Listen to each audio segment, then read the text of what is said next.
Telah bergabung secara eksklusif bersama kami di CNBC Indonesia Nation Hub, Menteri Pemuda dan Olahraga Republik Indonesia, Aryo Bimo Nandito Aryo Tejo.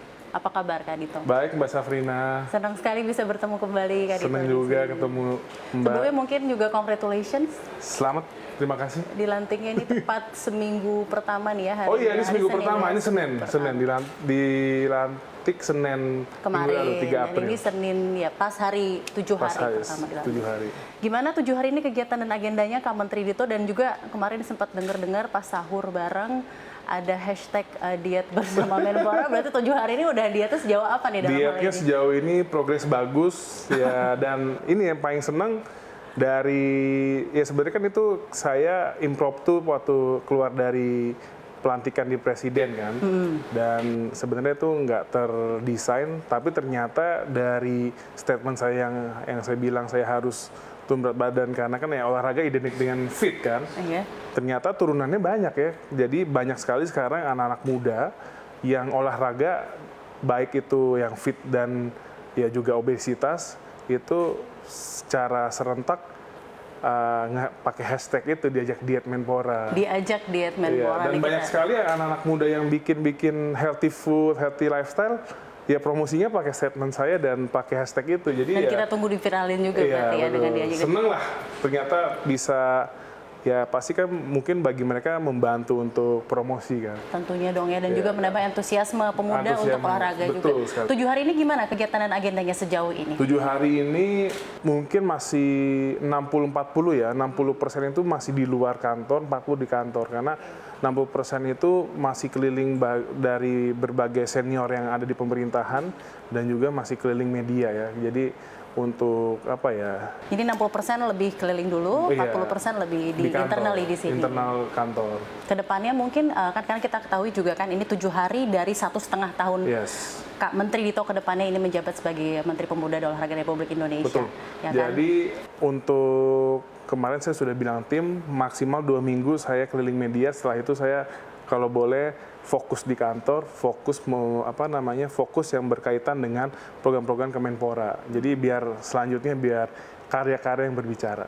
2 minggu pertama ketemu rekan-rekan media, ketemu beberapa senior-senior, nanti kedepannya akan biar fokus. Setelah itu kan biar fokus aja, udah tinggal execute semua program yang akan karena kita ketahui juga kan mungkin abis setelah 2 minggu ini Kak Menteri Dito kan kedepannya nanti Mei itu udah ada SEA Games di Kamboja paling dekat. Terus nanti Asian Games di Agustus atau September kalau tidak salah. Nah dalam hal ini kan sebenarnya juga kepemimpinan Kak Menteri Dito 1,5 tahun ke depan.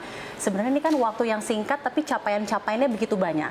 Di kepemimpinan Kak Dito sendiri, Kak Menteri Dito sendiri ini sebenarnya prioritas utama dalam hal capaian yang begitu banyak dan waktu yang begitu singkat ini seperti apa Kak? Ya, jadi yang pasti kalau di sektor olahraga itu kita prioritas itu ada 2, yaitu prestasi dan juga sport industrinya kan. Jadi kalau prestasi itu tidak lupa tadi seperti tadi Mbak Safrina bilang itu dekat lagi udah ada SEA Games dan Asian Games, itu kita langsung meminta bahwa atlet-atlet yang kita kirimkan ini adalah atlet-atlet yang memiliki jaminan bisa membawa kembali medali emas.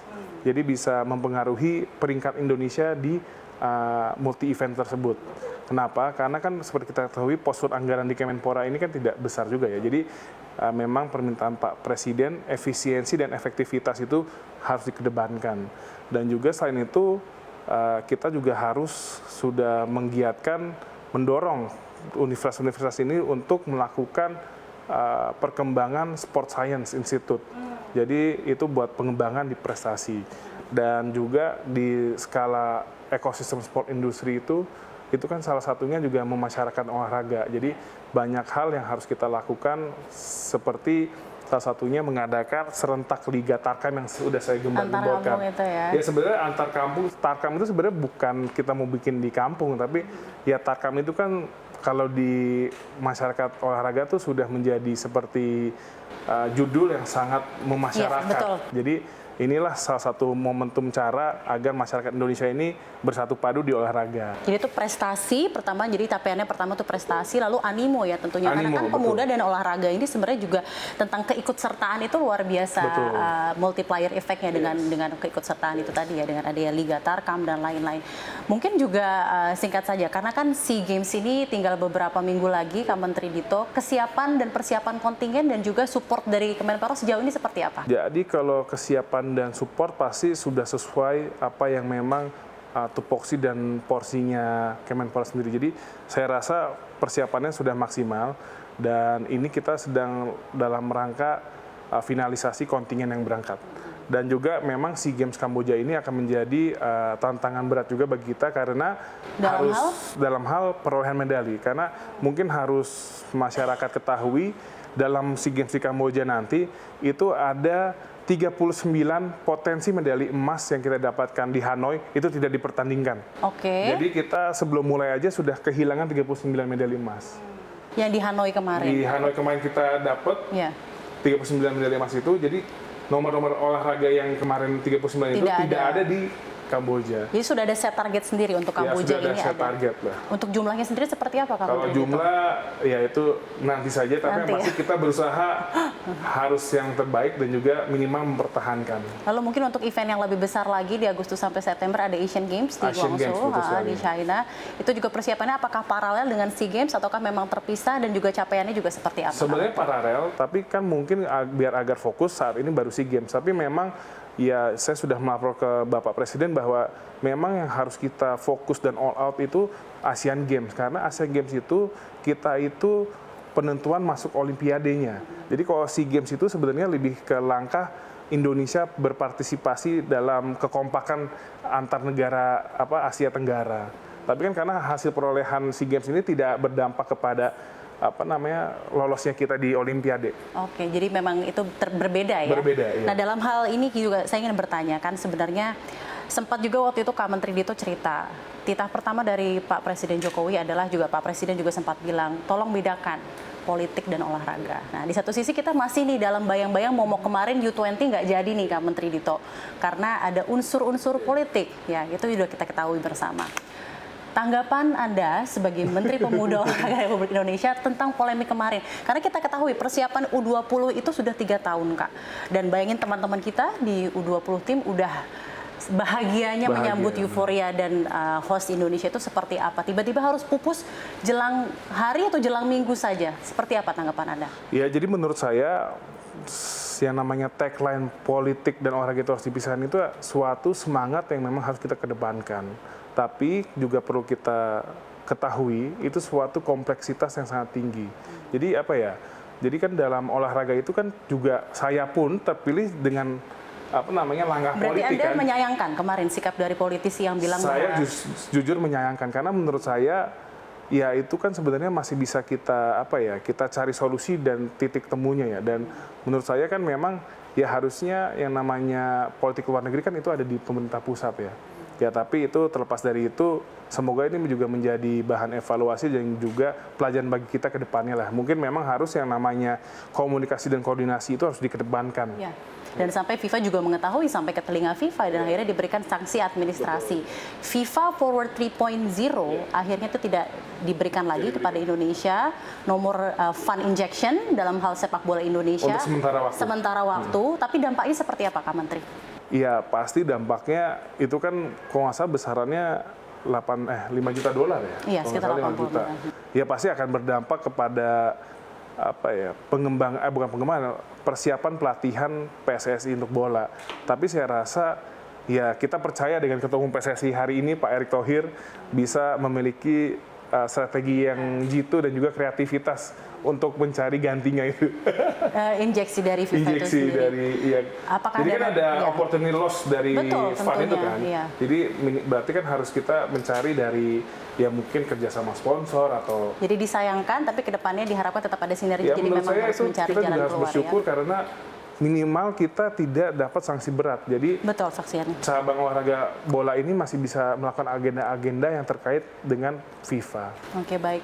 Nah, kedepannya juga ada selentingan kabar, mungkin ya sebenarnya animo dari penikmat sepak bola, mungkin juga saya gitu ya, kayak saya juga gitu melihat ekonomi dan juga sepak bola Indonesia flourishing tentunya kan bersama-sama. Ada harapan U17 nih Kak Menteri Dito bisa diselenggarakan karena kan memang kesiapan infrastruktur dari Peru ternyata tidak memadai. Itu sejauh ini seperti apa? Selentingan itu benar atau tidak, Kak? Nah, itu kemarin saya komunikasi dengan Pak Erick Thohir, jujur beliau juga agak bingung karena sebenarnya dalam agenda FIFA itu tidak ada, tapi mungkin masyarakat U17 nggak ada?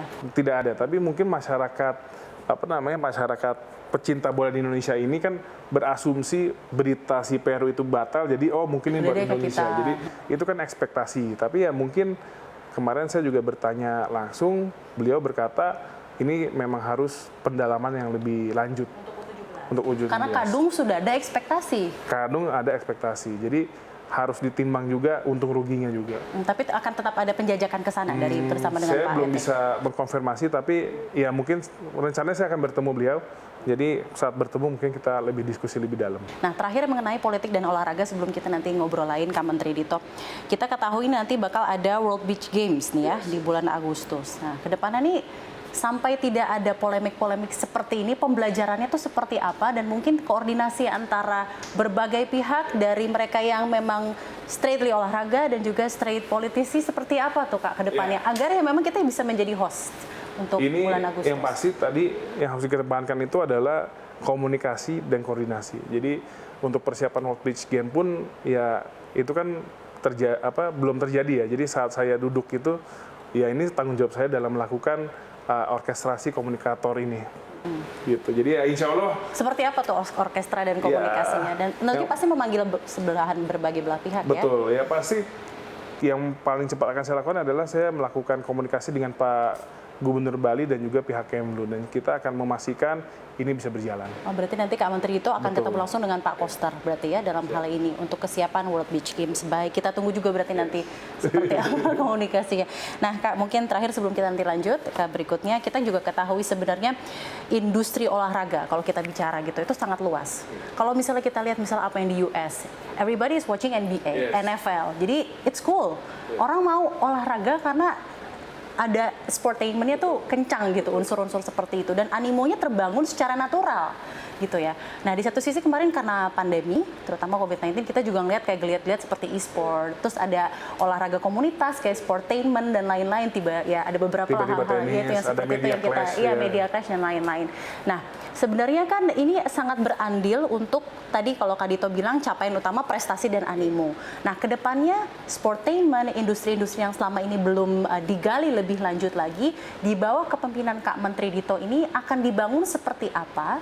Nah karena kan sebenarnya pemuda ini kan sangat-sangat kiblatnya tuh animo dan lain-lain. Nah ini di bawah kakak karena kan kakak Menteri itu beneran anak muda nih Kak, seperti apa? Ya, jadi untuk memastikan ekosistem itu bisa lebih dewasa, jadi ada beberapa langkah yang sekiranya akan kita lakukan. Pertama, yaitu tadi yang saya bilang, kita ini perlu mendorong yang namanya di fakultas, khususnya fakultas, kalau saya berpikir fakultas ekonomi atau bisnis ya, mendorong adanya manajerial olahraga, event management olahraga, dan juga arsitektur olahraga. Karena kita melihat saat Asian Games waktu itu banyak sekali 3 aspek ini tuh import.